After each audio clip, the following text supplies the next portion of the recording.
Hello, and welcome to A Long Story Short. I'm Em. And I'm Elle, and this is the debut episode of our podcast, A Long Story Short.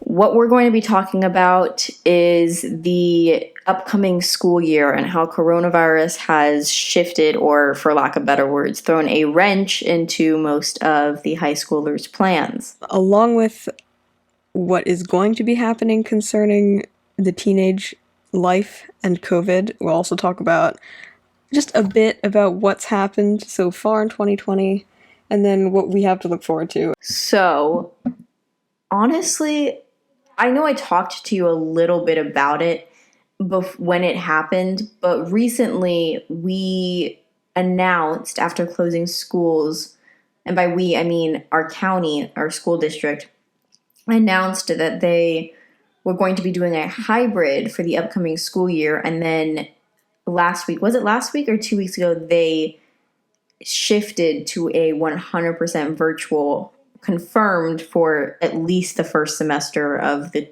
2020-2021 school year, which took me by surprise, to be completely honest. You were surprised? I wasn't surprised. Okay, let me just say, we live in a fairly large county, one of like the top 10 in the US, at least. And I don't know. I mean, I was actually surprised that we were going to have a hybrid option. We've got a lot of kids at our school.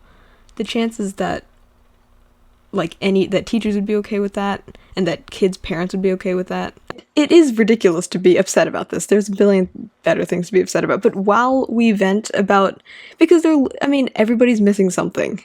This virus is not convenient for anybody, and obviously it's a lot less convenient for other people that are not us, kids. And kids in a wealthy area. No, it's true. We actually got put in a weirdly perfect position because, like you said, we now have more time to work on college apps, and with testing becoming optional in most schools, we're set up in a really unique position for college applications, which is both exciting but also terrifying because applying to schools is already it's not all about the numbers. It's already very uncertain, and the fact that the uncertain system is changing to an even more uncertain system is scaring me. That's true.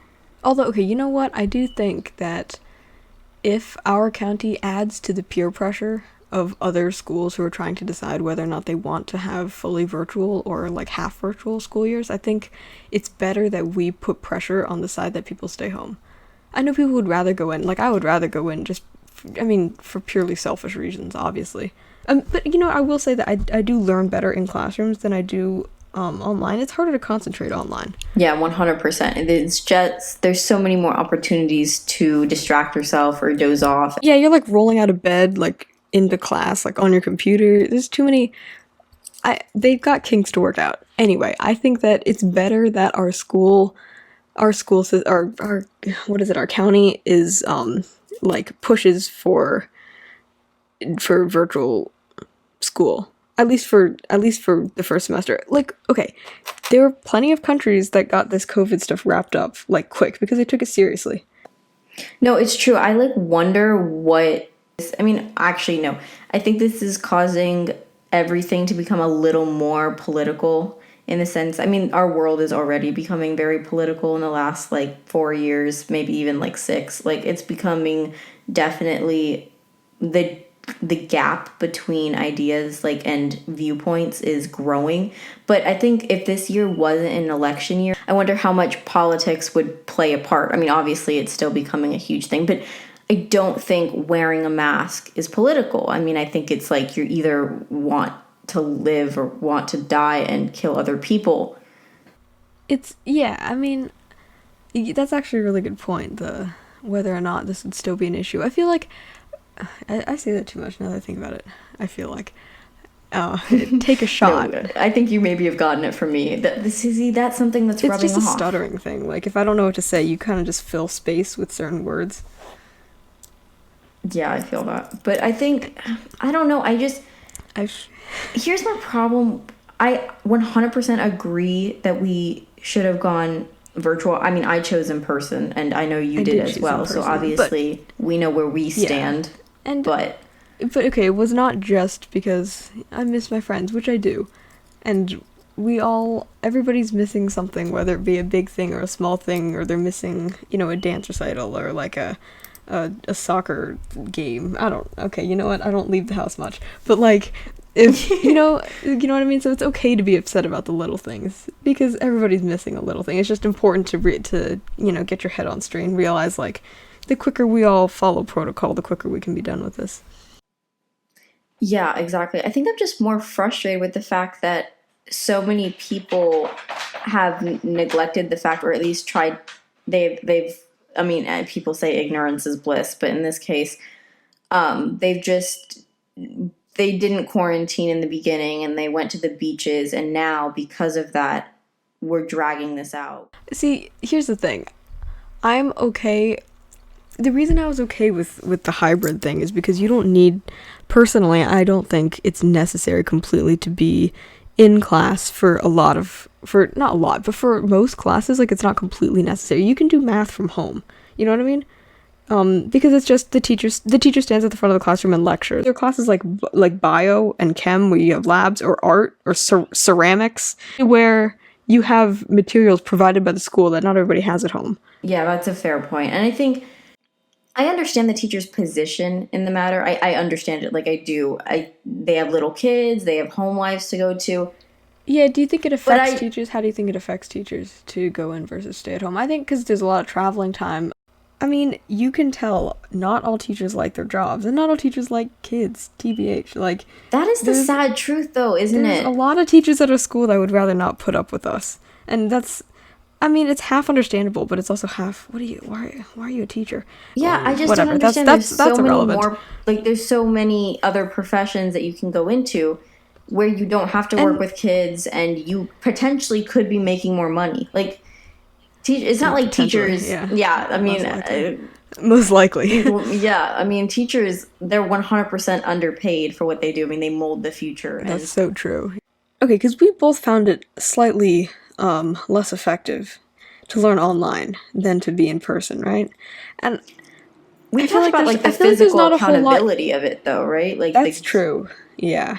Just It's like just having the pressure of a teacher there, you know what I mean? yeah, Or exactly. like, Like, you don't feel the immediate consequence of not turning in an assignment or becoming distracted. Like, when you're in and person, yeah, falling asleep in class is only scary because there's the chance that somebody will catch you falling asleep in class. right? When your mic and your camera are turned off and you're just watching You can someone literally talk be on a doing whatever you screen, want. Yeah. Oh, it's it technical difficulties. Like, I feel like exactly. there's just a My lot you can screen get was away with. frozen. I had bad Wi-Fi. Like, there's Yeah, nothing holding you accountable for your actions, and that is a dangerous territory once you realize that, because then your brain goes, okay, I no longer have to, like, yeah. I know hold definitely for myself us, it accountable. matters to have somebody there that'll like keep us on track. Like, I think it's an interesting thing to know. Like, everyone's talking about so many. I mean, obviously, our country as a whole has a lot of issues have surfaced because of Corona. At least it's brought them into light, forced us to acknowledge the things that have been building up for years. But our education system is something that has been broken for so long, and it has gone unnoticed for a very long time. And now everything's just hitting the fan. Like, oh my God. This is loosely related, but I was reading a Good Housekeeping magazine, and there's this one article that Keeping is the best magazine. Are you kidding me? It's so good. What? Literally, forget about any other magazine. Okay, Good Housekeeping is such a good magazine. Okay, look, it's like, I don't know why you don't get these. You would love them. They're amazing. They talk about Okay, now I have to look into Good Housekeeping. I didn't even Good know that was a Housekeeping. magazine. It's amazing. I'm not like a person that's like super into fashion, but like, okay, Is it like an they've got- HGTV magazine? Okay, no, now I'm like, It's Good Housekeeping. So you start in the beginning. It's like it comes out every month, and there's always something that oh, like, now I'm excited. Now depending I on want the to. month and depending on the like the season, basically like holiday season or Halloween or like fall or back to school, like every month. This month is like, what is it? It's like we're going on August, so it's like tropical drinks and smoothies and like like, you know, bright colors, and because it's hot outside, so Oh yeah, honestly, refreshments and our stuff. It's weather, our great. state's weather is freaking It's like just, it needs to there's figure things out. It's going through like a hard time. Maybe someone broke up with it, but it needs to, you know, fix itself up. Like, get back up. I don't know what's going on with its weather. It's very temperamental is the word that I would use. the word is climate change, fam. Yeah, no, it's really just, The Good Housekeeping, though, you should really look into it. yeah, Okay, that's a they do little they do. Wait, okay, hang on. happy They do thing. recipes. This is like Oh, not they do an ad, haha. recipes? Oh, that's good. Yeah, okay, Oh, look. They do recipes, they do interior design, and they do fashion. There's oh, this I just one completely drew article. you off track. I'm so sorry. Yeah, there's this one article on A Good Housekeeping that was like, it was not like nonchalant, but it was just an article that was like, if you're experiencing certain symptoms and you're at the doctor, but they say, oh, it's nothing, it's just this, like, ask about this. And like, how, if it could be this, now ask about how you can get that kind of treatment. And I was just like, now that I think about it, it's kind of ridiculous that there are like help articles on how to get taken seriously, because a lot of times, and it just seems like so normal that it's like, by the way, ladies, if you're ever, having your monthly checkup, like, ask about this, because chances are you're not being taken as seriously as you want to be, No, that's like or as you deserve to be, because it's you're at the moments like doctor's that where you office. realize just how, How much like, we live in a society. yeah, like I was thinking about it. I just got my new car, and obviously you have a sweet car too. So, and I was thinking about what I needed in terms of like I always check my back seat. And I don't think, I mean, obviously every man is different, okay? But like generally the guy friends that I have, I was talking to them about it, and like that's not something they have to worry about. I mean, obviously no one wants to get kidnapped, but like I feel like women, like you walk around with keys in your like knuckles. You have pepper spray if some people do, or tasers even, and like That's actually really interesting, yeah, because I've thought about that. I feel like way too much. I've been like, what am I gonna get? Because I yeah, want to live in a city, and I've been thinking like, what kind of thing am I gonna get, to stash in my purse? exactly. I was Will I like, train to be able to use a firearm? Because in the off chance that I'm mugged, like the chances of winning a knife to knife fight or a knife to yeah, gun that's fight not is gonna like end well. I zero. like It's don't like not know. gonna go well. So I've thought about this way too much, like pepper spray, like Yeah. those brass knuckles. Like what am I gonna Oh, get? You know those, what I mean? yeah. It's like terrifying to think that like because women think of it on this and like a daily, not daily, I don't want to say, but we do like it Yeah, crosses our minds like when we walk, like I would never walk alone in the city at night, or not never, but I would try and avoid it. Like that's terrifying. that is terrifying. And I actually listened to an interview today, where this celebrity got mugged at night, and he was like, I didn't want to let this, or yeah, he was like, well, I've still been, I was like, going on walks at night like helps me clear my head, something like that, on around the lines of that. And he was like, but yeah, I keep doing it now, and I don't get a security detail because it kind of takes away like it's just awkward, and you get spotted more if you have a security detail, and then you end up needing it more. You know what I mean? But he was like, Yeah. I did get mugged, but I didn't want to let that stop me from having these walks at night, because I like walking at night and I do it a lot. And I was like, Oh my god, that's very I was like, interesting. I wasn't mad about it. It's just what happens to be the case. But I was like, that is male privilege, isn't it? Yeah, I think To it's just just, be I mean, like, obviously they have a bigger. I enjoy peaceful walks at night. I'd be like, under no circumstance would I go for a walk at night. That, That yeah, sounds that like to women, that's like that is no, like that's I a choose murder life. waiting. Like, Exactly, it's a murder waiting to happen. I would, yeah. yeah, and like you hear the horror stories, and obviously, I mean, I'm a Criminal Minds, Law and Order, SVU fanatic, which is I don't know why I'm so weird like that. Like, why would I? I don't know, but I watch it, so I just hear the horror stories and see them like of women, and most of them occur while women are walking alone at night, and like It's just, just yeah. but like the pepper spray and like especially even like leaving your car. Like, I don't know. Yeah. I've thought about being like stuck in a trunk before, or someone coming out from my back seat. Like that to me has just been I like, what? Life hack. There's a handle in your trunk so that you can always Yes, I get out. discovered this in my car. Yeah, it's good to know. And I was kind of okay. It was morbid that I was happy about this, but I was just very I was so excited that I was like, it was I was there. like, oh, that's so great. I'm so happy that I know that this is there. Exactly. I was okay. That's sad though, because I was very excited that it was there. I was like, oh, this is like so cool that they have this. I mean, that's sad that that's something that was exciting to me, but no, but I feel that. I really do feel that. I was like, that. Yeah, I was super excited when I first saw that too. I was like, oh my god, every car has this. That's amazing. Yeah, and I was like, that's awesome. Anyway, to go back to connect this back to school, in our school or county, girls can no longer get dress coded. Oh, well, okay. Well, that makes sense. Which, yeah, because apparently the male teachers were targeting girls' clothing. Well, okay, which the just issue freaks me out. With dress coding is that if a male teacher dress codes a girl because too much cleavage is showing, it's like, you shouldn't have been looking at her cleavage to begin with. What the fuck? Like, you see, that's the problem.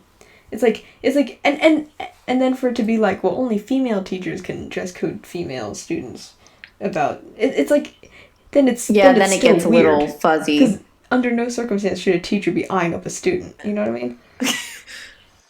The shorts rule. I never understood the shorts rule, considering that most girls have fairly long arms. I used to always stand up and be like, but they're at my knees. Like, what am I supposed to do? That's true. That is so true. And I know, yeah.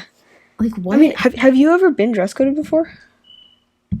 I've never been dress coded. I got dress coded in middle school. I was told to wear a sweatshirt. Oh, what were you wearing underneath? Nothing bad. I was wearing a one shoulder shirt, but I wasn't wearing a strapless bra, so you could see my bra strap because it was one shoulder. You know, yeah, that's so dumb. Which to me was just kind of like, I wasn't, and I mean, it was a high neck. Like, it wasn't even, I don't know.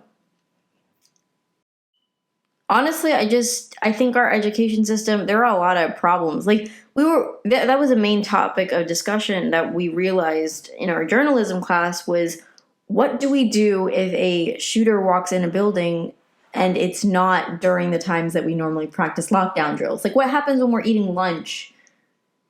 And it's so much worse to think that kind of is really funny because, well, not funny, it's not funny at all, but I brought the article into art class to distribute the scope, the newspaper, and to distribute the newsletter. And one of the kids at my art table was like, wow, yet another article on school shooters. And I was like, I was like a little affronted by that, because obviously it's still an important issue because it keeps happening. Yeah. But then it's also just more sad that this is getting old. You know what I mean? Kids are like, not another article. Yeah, that is actually sad. We're about murderers in schools. Our generation has normalized so many horrifying things, and it's actually really sad because we are becoming dehumanized. Like, we're becoming numb to the fact that like Generation Z humor is death. Like, oh, there's a bus, haha, can it run me over? Like, that's a classic. Like, that's something. And it's so nonchalant too. Yeah, it's just casual. Like, people just, it's not even shock value. It's the opposite of shock value. And if somebody were to say, like, if somebody were to make a comment about like how stable their mental health is and how hydrated they are, and how, like, that would be so much more shocking for someone to be like, I'm mentally healthy and I make good decisions based on my clear, judgment, than for someone to be like, please tie me down to these train tracks and let me die. That would be I want to see God. Just like, it's so much crazier. No, that's true. It's actually worrisome. It is worrisome. And a lot of people in our generation feel that way. Like, forget the fact that they say it so casually or whatever, but what they're saying has some meaning behind it. Like a lot of generations, and I don't think it's because, like, I know a lot of people are like, oh, well, Generation Z has a weaker mental stability. Like, we're just weaker mentally, which I 100% do not agree with. I think that we were the first generation to really grow up from the beginning with the internet and access to information. We learned about things at a very young age that we did not need to know. Like we had to comprehend I global yeah, I warming, think school I think we grew shootings, up too like fast. We definitely grew up too fast. yeah, and I think the internet does that to people. And now with online learning, I mean, people are like, "Oh, kids are addicted to their screen time." Like my doctor was like, "Oh, make sure that you don't look at a screen 2 hours before you go to bed." And I was like, kind of hard to do that now that we're online. I mean, obviously I'm not blaming online learning, but it's interesting to see like there are preschoolers who are going to have to who are going to have to use like Zoom to see their I know. teachers. Yeah, I saw this one person who was like, "I'm a preschool teacher and we do like circle time over Zoom." And I was like, "What?" Yeah, like that's weird. Like the kids are gonna know how to use computers just like they know how to count. It's crazy. I Like mean, that's just so. I mean, the social skills though.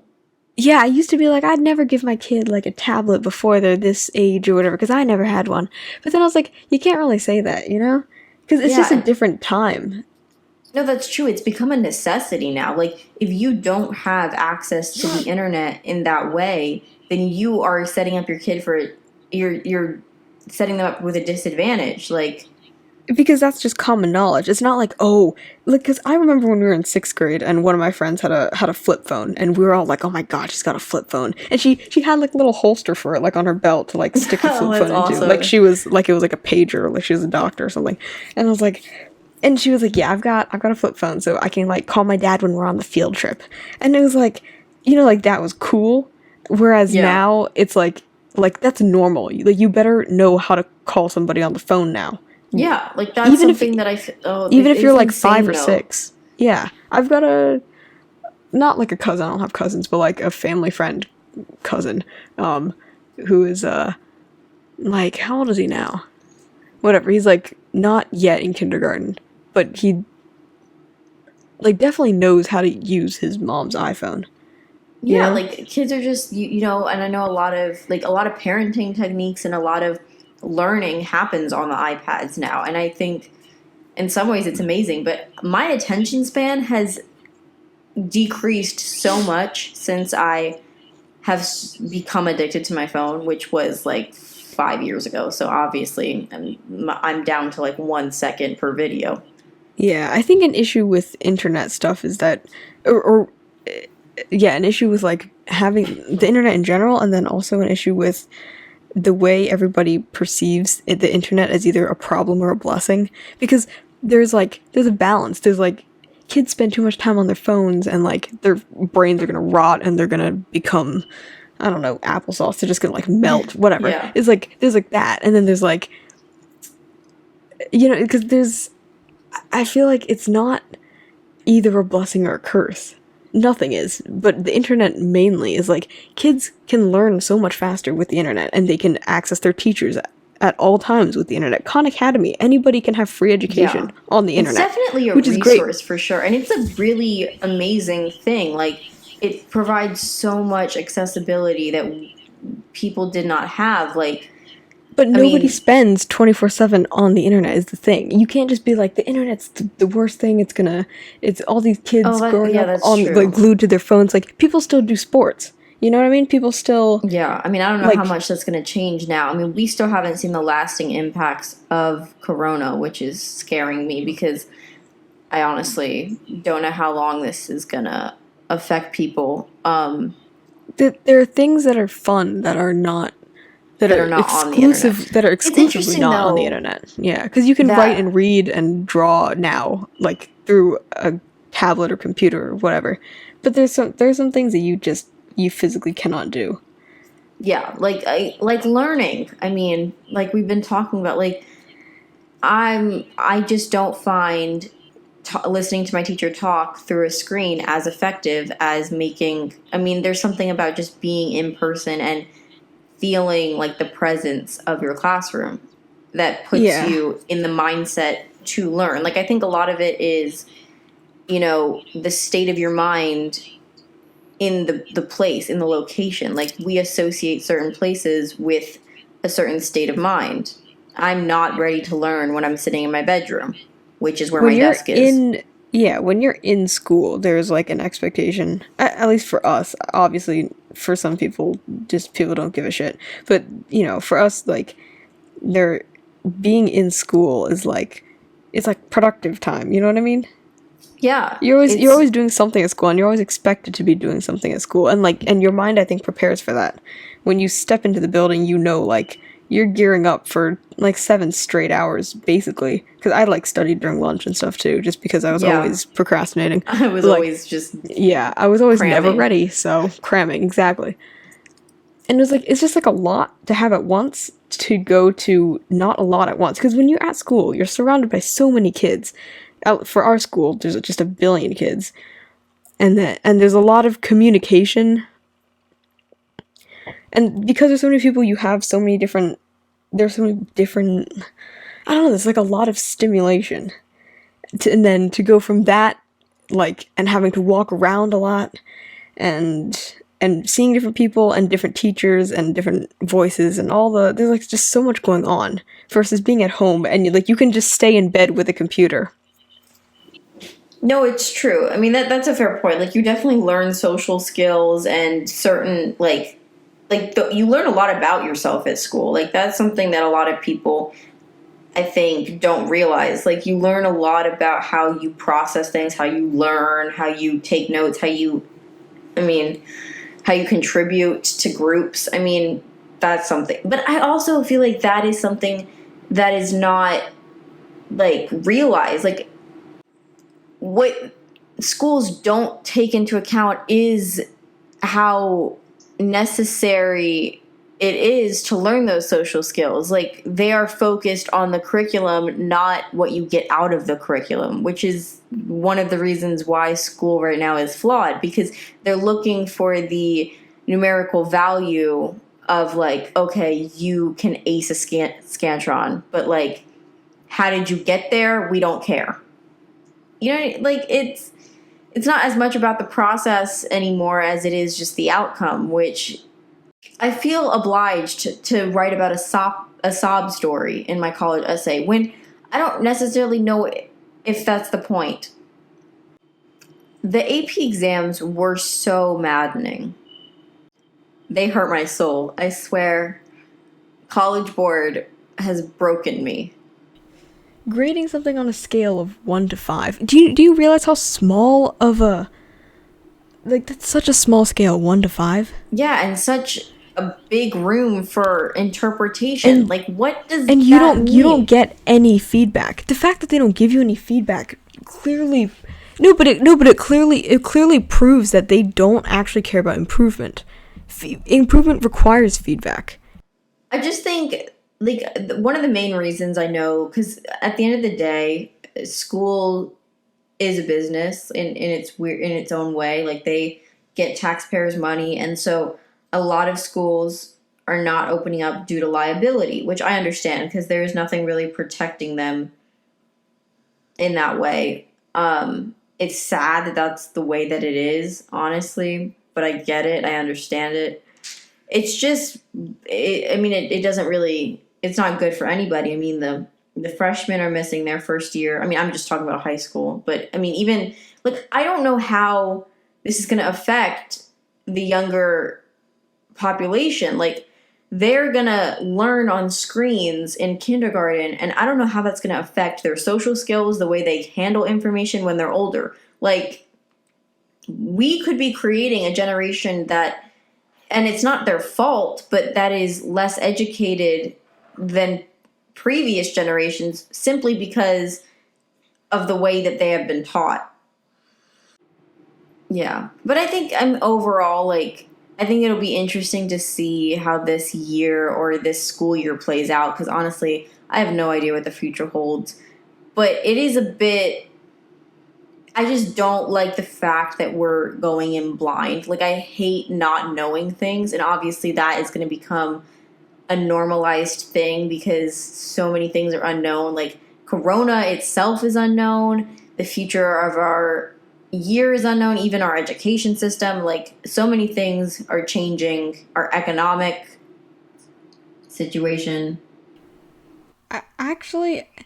You know what? I think this corona thing's completely predictable. At this point, look how far we've gotten. I think not far like progress wise, but far like look how deep into this we are. Like America was not social distancing like generally, you know? So when the virus first came and there was no protocol for this kind of thing, it was like, it made sense. People were kind of freaking out and it was unpredictable and hospitals were having issues. But after a while, like, look how far we are, how long it's been since this first happened. We can't anymore say, oh my goodness, how is this happening? It's so unpredictable. We know what has to be done. But people who can make it happen will not. It's hard because what are we supposed to do? Yeah, you know, I mean, I low key. Oh, low key, huh? That's funny. Okay, sorry. I just thought of Loki from the Avengers, but because I'm making an Avengers reference right now, a Marvel reference, but it feels like in between Infinity War and Endgame, not as drastic, but it just feels really eerie, helpless. You know? Oh, I made a Hamilton reference. Oh, this is just going so well. Can I just say that imagine if Infinity War had come out in 2019 and Oh my then god, that would have been. and See, we had to wait like 2 years, 3 years, however long oh, that would have been so before bad, right? Endgame Because came out. That production would have like been shut down. Oh, that would have been really bad. nuts. It's really Oh weird my though, because if you goodness. told my 2019 self that this is where I would be in 2020, I'd be like, you're talking about a sci-fi movie. It's the Like, most ridiculous thing. It's so funny that everybody was making the jokes about not having 2020 vision and like nobody saw any of this shit coming. exactly, like the fact that people Nobody. were like, oh, well, have you seen those like Mayan calendar things? Yeah, Like, the you world know, was supposed to end in yeah, 2012. right, but then they were 8 years off, so the world was supposed to end in 2020. Damn, bro. Which is like terrifying. And like, I don't know, all of those things about, like, I don't know, the idea of like school, like if you told my 2019 self that school would just close and then we wouldn't know when it's coming back, I'd be like, haha, like you're dreaming. Like what? I'd be like, yeah, we wish. Yeah, right? Like, and now here we are And this is sitting in like, front of that a was not what I microphone, meant. like practically begging for school to start up again. Like that's insane. It's not, yeah, it's not. Not ideal. None of this is ideal. All of this is terrible. The difference between not liking school and not liking social interaction. Okay, this has been our A Long Story Short podcast. Thank you guys for listening to our debut episode of A Long Story Short. It's ironic because most of our podcast episodes are going to be pretty long. So sorry about that. The title is kind of misleading, but I hope you guys enjoyed our short little ramble. I hope it allowed you guys to get to know us a little bit better. I hope you shared some of our viewpoints. If you disagreed, let us know down in the comments because this is supposed to be a discussion space. So we'd love to hear you guys' opinions and thoughts and positive feedback. If you want to like or even subscribe, then that would be great. We're also on Apple Podcasts, and you can check out our website for more information. But thank you guys for listening. Have a great rest of your day or evening or night. And if it's nighttime, then go to bed.